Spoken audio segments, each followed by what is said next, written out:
สบายดีมื้อนี้แม่นพวกเราจะมาเรียนวิชาคณิตศาสตร์ภาคที่1จำนวนปกติและจำนวนจริงบทที่1เลขส่วนเฮามาเข้าใจความข้อที่1เลขส่วนเฮามาสมมติว่าวงวนนี่เนาะมันแม่นขนมก้อนหนึ่งซึ่งว่าขนมก้อนนี้หั่นถูกแบ่งออกเป็น9ส่วนแล้วภาคส่วนที่ทาสีหั่นแม่นให้แทนด้วยขนมที่เฮากินไปแสดงว่าเฮากินขนมไปนี่แม่น4ส่วนใน9ส่วนเฮาสามารถเขียนได้ว่าขนมที่เฮากินไปหั่นแม่น4ส่วน9ของขนมวันนี้เฮามาเบิ่ง4ส่วน9เนาะเลข4หรือว่าภาคส่วนที่อยู่ทางเทิงหั่นเอิ้นว่าจำนวนพูดแล้วเลข9หรือว่าภาคส่วนที่ว่าอยู่ข้างลุ่มนี่เอิ้นว่าพูดของเลขส่วนเรามาเบิ่งข้อที่2การคูณจำนวน1กับเลขส่วนการคูณจำนวน1กับเลขส่วน a ส่วน b แม่นปฏิบัติดังนี้อันที่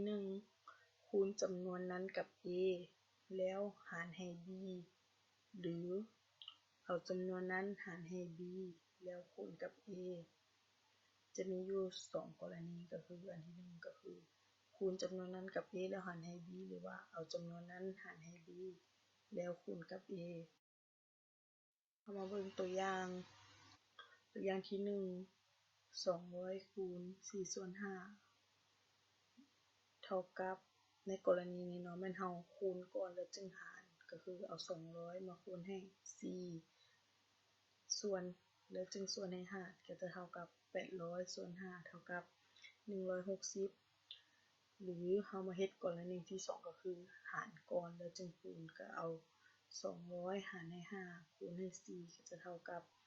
200หาร5ออก40มาคูณให้4ก็จะเท่ากับ160เฮาจะเห็นว่าคำตอบมันออกคือกันเฮามาเบิ่งตัวอย่างที่2 21คูณ5ส่วน7กรณีนี้ก็คือเฮาคูณก่อนแล้วจึงหารเนาะก็เอา21มาคูณให้5แล้วส่วนให้7ก็จะ5คูณ21ออก105หาร7ก็จะเท่ากับ15หรือเฮามาเฮ็ดกรณีที่2ก็คือหารก่อนแล้วจึงมาคูณเฮาก็จะได้21หาร7คูณให้5 21หาร7ได้3คูณให้5ออก15ก็จะเห็นว่าคำตอบมันออกคือกันเนาะต่อไปแม่นเวียกบ้านข้อที่1จงคูณเลขต่อไปนี้อันข้อน้อย14ส่วน5คูณ3ข้อที่2แม่น 0.1 คูณ10ส่วน 1,000 ข้อที่3 9ส่วน8คูณ